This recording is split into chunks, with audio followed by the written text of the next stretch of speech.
Are we in agreement that like one of the greatest strengths of like 2004, 2005, like Final Fantasy 11 was the fact that all the content was the same level and it was all relevant? So like you always had something to do. Absolutely. Yes. Yes, and the I know idea. I've ranted about that so many times. I feel like that, like even if you didn't want to do all the content, there was still so much variety that you found at least more than one type of end game content to satisfy you. Yeah, personally, when you come at me with the idea that we have to make leveling more fun and we have to put more content there, the point of leveling, especially when you have a level cap, is to get to that cap. If you want to find ways to increase that, whether it be through jump potions, whether it be through heirloom gear in World of Warcraft, or whether it be through something like the Palace of the Dead, that is fine. But don't try and put all your content in the leveling process, because when it's over with, it's now all dead content. You're effectively killing your content once people get to endgame, and there's no content there either. Right. I mean, if you place your development staff on an ever expanding treadmill, then the content is going to reflect that. And I think that's what we see in FF14 right now. And I'm not saying that they should definitely just like cap the level and leave it there. I don't know that that's the right answer either, because as Master Q Fox points out in our chat, let's face it, the trend of level rising every expansion won't fall off after WoW started doing it.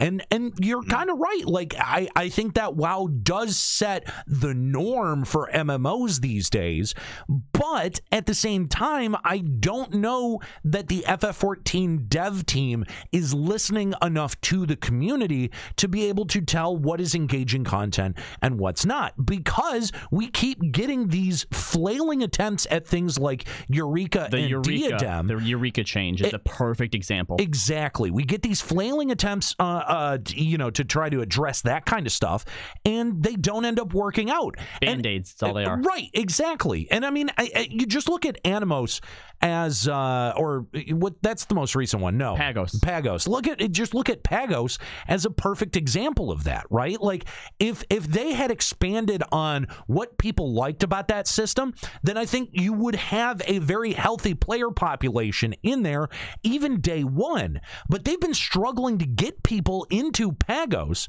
because A, it's not engaging, and B, it's just a rehash of everything that we had in Animos. And C, if you actually want to do Pagos, you have to do all of Animos first. That is also true. Which is another excellent point on like kind of the topic of like the 11 lifestyle and the 14 lifestyle. Initially, I was really excited about going to Heaven's Word being a continuation of Realm Reborn. But now I see that Stormblood is kind of a problem because it's kind of now a deterrent for a community which culture seems to, not community, but a company which culture seems to be trying to gain more players. But then there's the wall of the story, and people are really getting a hard time trying to go from the very beginning all the way through 3 expansions to finally do something relevant, only for it to cycle out, which I know that you guys have covered tons of times too. Yes, I'm mixed on this, because I think one of Final Fantasy XIV's biggest strengths is the narrative, especially early on, and the way that it goes from one expansion to the next one. And, because we've been so vocal against jump potions on this show for that reason, partially, and then people will come in when I'm playing World of Warcraft and hear me say that you should use a jump potion to get to the most recent content, whatever the most recent expansion is. It's really weird to have to explain to them that the way that WoW, first of all, is 8 expansions in now, and because they don't go back and they're constantly trying and redo their content so that it's better and it's up to date and stuff. If you try to play as a level 1 orc right now, it's pretty much very close to what you would have played back in 2005, which is not the game that you're playing now in Battle for Azeroth. So you have 2 completely different things here, and I think the reason that it's not working out in Square Enix's favor is something like the leveling process isn't something that they should have looked at and been like, all right, now let's chop it up and completely bastardize it. They should have, I think, leaned more into that and been like, look, if you want to get the best experience possible, take the time to level through at least the required parts of the story so that when you get to Stormblood, you're caught up. One of the most, I think, ridiculous things that we ask of people coming into Heaven's Ward at the time, the idea that you wouldn't play through a Realm Reborn and that you just jump right into Stormblood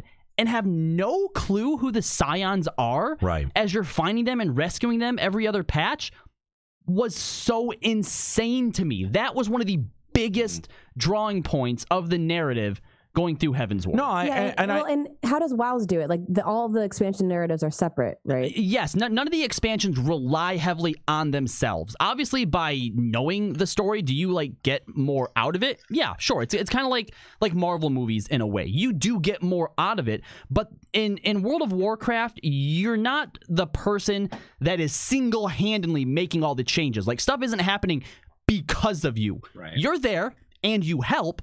But if you're not there, it's still happening, right? So people don't rely specifically on you always being there in order to do that.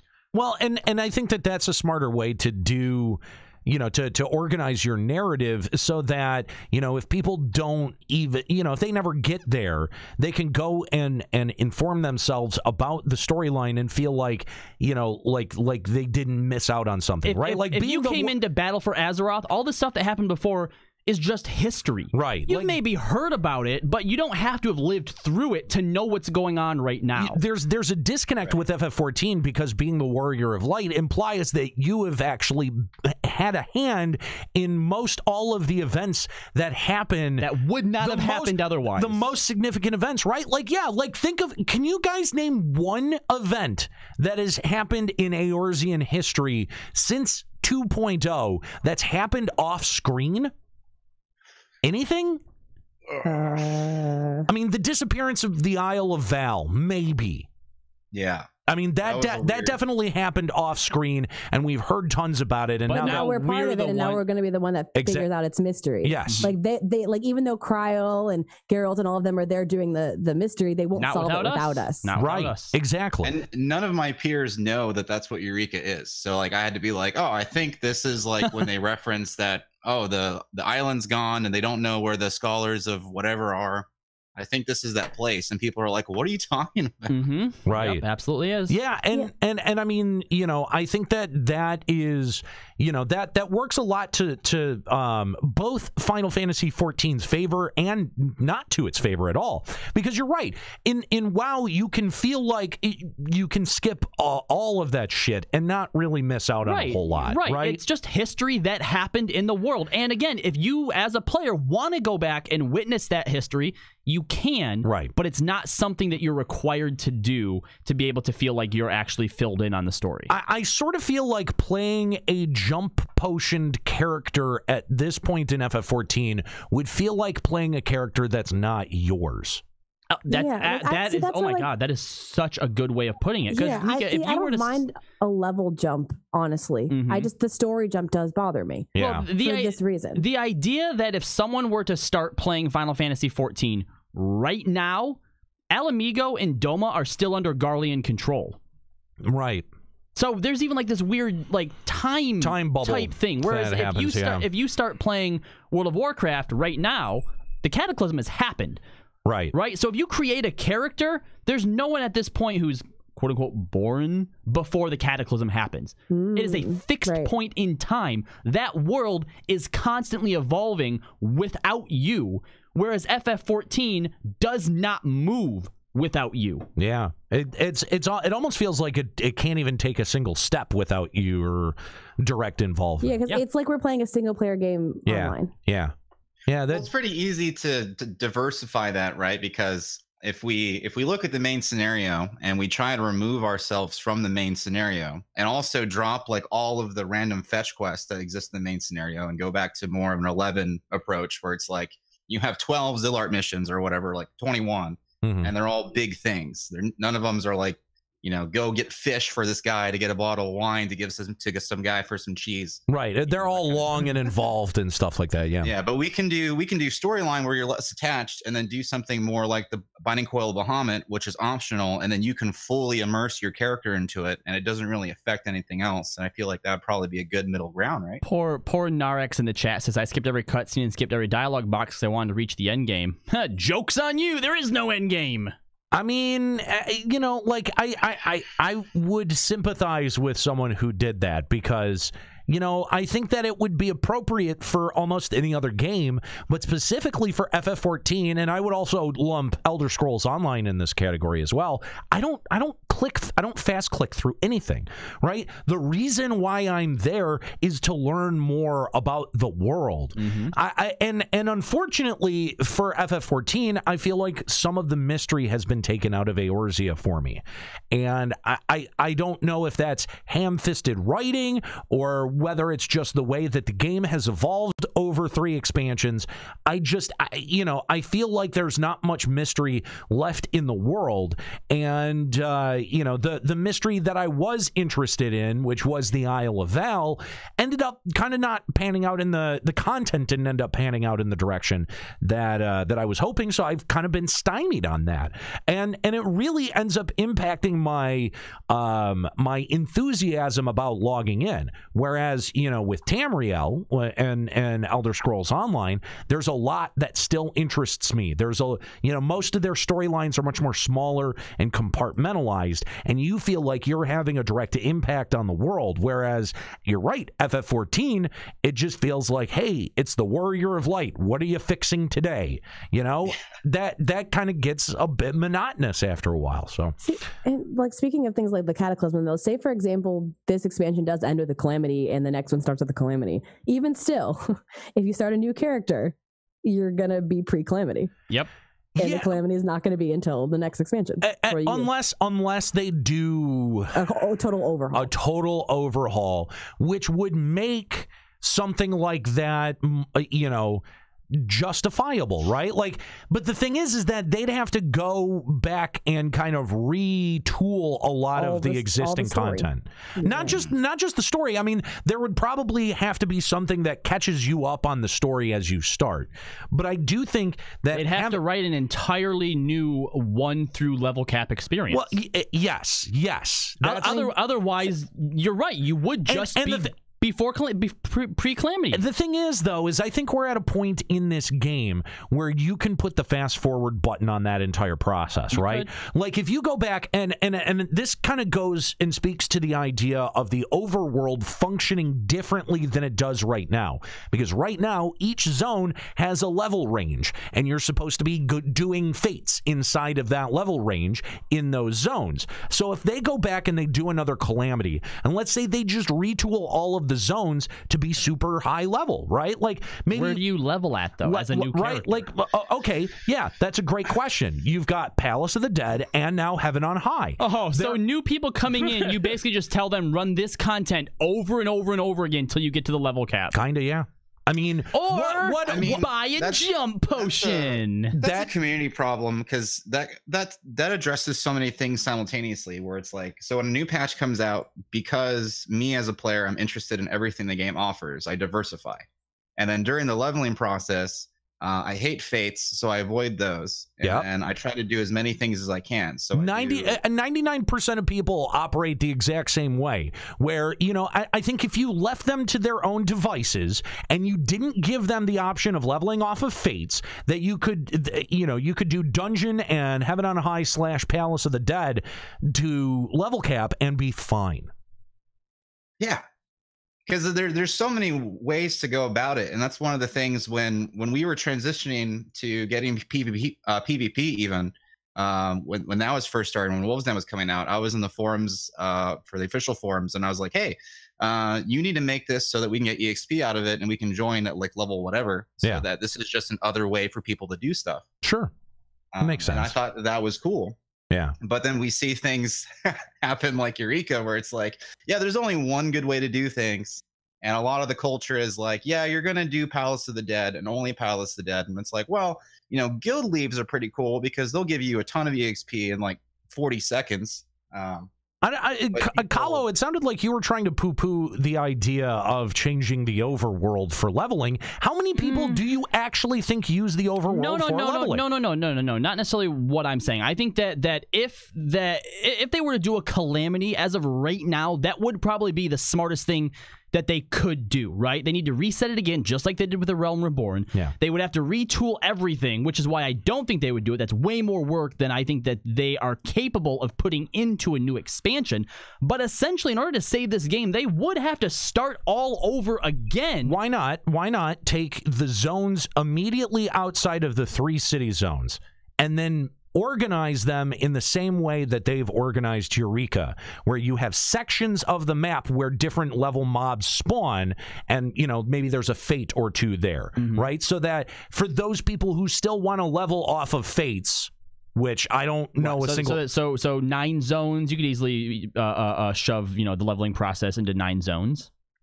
Yeah, I mean, I think that way you open up the rest of the zones for other much more interesting shit.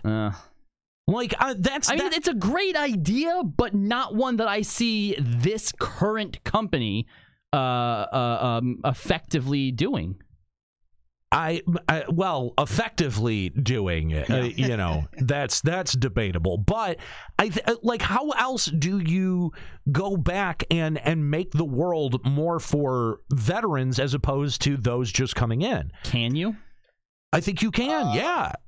My idea is pretty simple for that, and it's just crazy ideas, but it's like we have all this content and we know the level's going to increase. We know level cap's going to increase. So my kind of main cure-all for everything for veterans is like, I can't really help the leveling process, but we might as well design a version of every fight, so every primal or every dungeon or every whatever, that syncs with the player per patch. That's not a bad idea.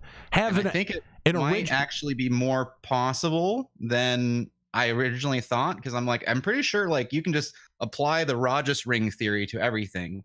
And then whatever you run the dungeon on. So if you're level 3, I level 370, you're running Titan, whatever, they'll give you a 345 equivalent weapon or something, which is not awesome, but it's better than 70, right? Not to go back and compare everything to Elder Scrolls Online, but you can get matched in a dungeon with someone who's champion level 760 or as low as level 20. When I was level 15, you and I were doing content together. Right, and I was already at cap. So, there is a way to be able to scale content on that level. Absolutely is. The thing is, and again, you can borrow this idea a little bit from Elder Scrolls, where they have the normal version of dungeons and then veteran versions of dungeons. WoW does that too.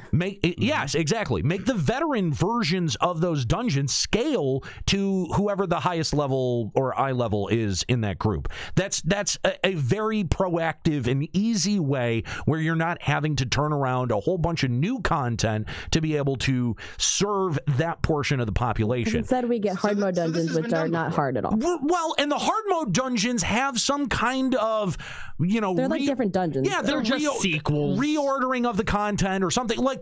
There's a new aspect to it. And what I'm talking about with a normal mode version and a veteran mode version is literally the exact same content. Nothing has to change except it scales. So then it has purpose. The hard modes still die. They still suffer the same problem. Everything will eventually die. So if I missed parts of Heaven's Word because of deployment, but going back to it now is a really big I have to find the people that give a shit and then find people that want to do it on unsynced, or synced rather, and no one wants to do that. So it's if it's scaled with us, and it's been hella done before, is what you're saying, which I didn't realize. Other games have done this. This is not new technology. Yep. In fact, at the launch of Battle for Azeroth, not even just for their dungeons, they went back, and the way that they changed it is that if you're anywhere within original vanilla, which was level 1 to 60 was the cap, 1 to 60. Right? Okay, so no matter where you go in vanilla, if you're leveling a new character, if you're under level 60, everything will scale to you. Yeah. And it's not until you hit 61 that it's now capped. Going into the next expansion, it's now capped, or it now scales wherever you go up to that level cap. That's so smart. All the way through and up to current level cap. It's such a smart way to organize content and keep it relevant. Yeah. Thanks so much for the call, Arista. We appreciate it. Any shout outs before we let you go? Just shout outs to you guys. I've been listening for a long time. You make my week every week. Party on, dudes. Thanks so much. Dude, thank you so much for the